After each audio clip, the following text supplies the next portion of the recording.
ராஜேந்திரனை கட்சி மீட்டிங்லாம் சிறப்பாக முடிஞ்சு பார்த்து ஏதாவது கவனிங்க சாப்பிடலாம். சரி சரி ஏதாவது பிரியாணி கடை பாருப்போம். அட நம்ம முஸ்தபா பாய் கடை இருக்குங்க, வாங்கின போய் பிரியாணி சாப்பிடலாம். அட சி பாய் கடை இல்லையா, அங்கே வா செல்வராஜ கடை இருக்கு, அங்கே போய் சாப்பிடுவோம் வா. எது எப்படியா, எனக்கு பிரியாணி கிடைச்சா போதும்.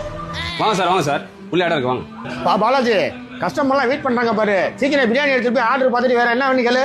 சரிங்க முதலாளி, சார் தான் மெனு என்ன ஆர்டர் வேணும்னு சொல்லுங்க, எடுத்துட்டு வரேன். தலைவரே சொல்றீங்க, பசிக்குது, கொஞ்சம் மட்டன் பிரியாணியா சொல்லுங்க. வெயிட்டர் இங்கே வாப்பா. சார் என்ன சார் ஆச்சு? இந்த ஹோட்டல் ஓனர் இந்துவா முஸ்லீமா? இந்து தான் சார், நாங்கள் நிற்கிறாரில்ல செல்வராஜ் அண்ணா அவர் தான் சார். இந்த ஹோட்டலுக்கு அதிகமாக சாப்பிட வருது யாரு, இந்துவா முஸ்லீமா? எல்லாமே தான் சார் வராங்க. சரியா, ஹலால்னு போட்டிருக்கு, அப்போ இந்துக்கள் நாங்களாம் எப்படி சாப்பிட்றது? இன்னும் இந்த ஆள் ரொம்ப பேசுறாரு. லீ உட்காரியா. சரி மாம்சு, அப்படின்னா நீ வராத, சாப்பிடாத. இவனா பா பாய்ங்க வருவாங்கன்னா ஹலால்னு போட்டிருக்காங்க, நம்ம எப்படி சாப்பிட்றது? சரி மாம்சு, அவங்களுடைய குரான் சட்டப்படி ஹலால் செஞ்ச சாப்பாடு உணவை தான் சாப்பிடணும்னு ஒரு சட்டம் இருக்கு, கொள்கை இருக்கு, கோட்பாடு இருக்கு. அவங்க அதனால அந்த மாதிரி ஹலால் செய்யப்பட்ட உணவை சாப்பிடுறாங்க. இப்ப அந்த மாதிரி நம்ம இதுல ஹலால் செய்யப்பட்ட உணவை சாப்பிடக்கூடாதுன்னு இருக்கா அப்படின்னா சொல்லு, இந்த நிமிஷமே இந்த சாப்பாடு தூக்கி போட்டு நான் ஏஞ்சி வரேன். இல்ல சத்யா. யோ மாம்சு, நம்மளுடைய பாரம்பரியம் என்ன? ஐயனாரு, முனியப்பன், கருப்பசாமி, அதை நமக்கு என்ன செய்வோம்? நம்ம ஆடு மாடு தான் வெட்டுவோம், இன்னும் சொல்ல போனா முப்புசோ போடுவோம், நல்லா சேர்ந்து சாப்பிடுவோம். இதுதான் நம்ம பாரம்பரியம். நாம திருடி சாப்பிடக்கூடாது, பொய் சொல்லக்கூடாது, ஏமாத்தக்கூடாது, ஒழுக்கத்தோட வாழணும்.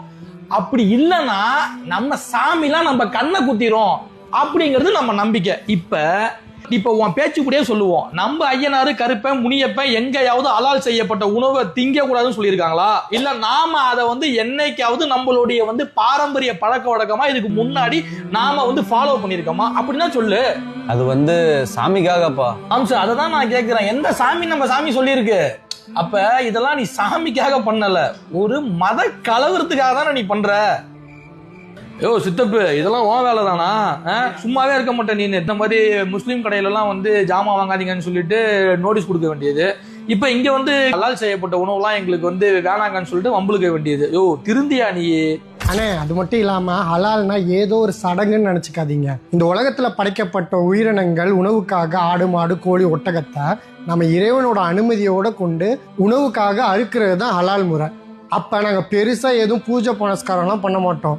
ஏக இறைவனின் திருப்பெயரால் இறைவன் மிகப்பெரியவன், பிஸ்மில்லாஹி அல்லாஹ் அக்பர்னு சொல்லி அறுப்போம்.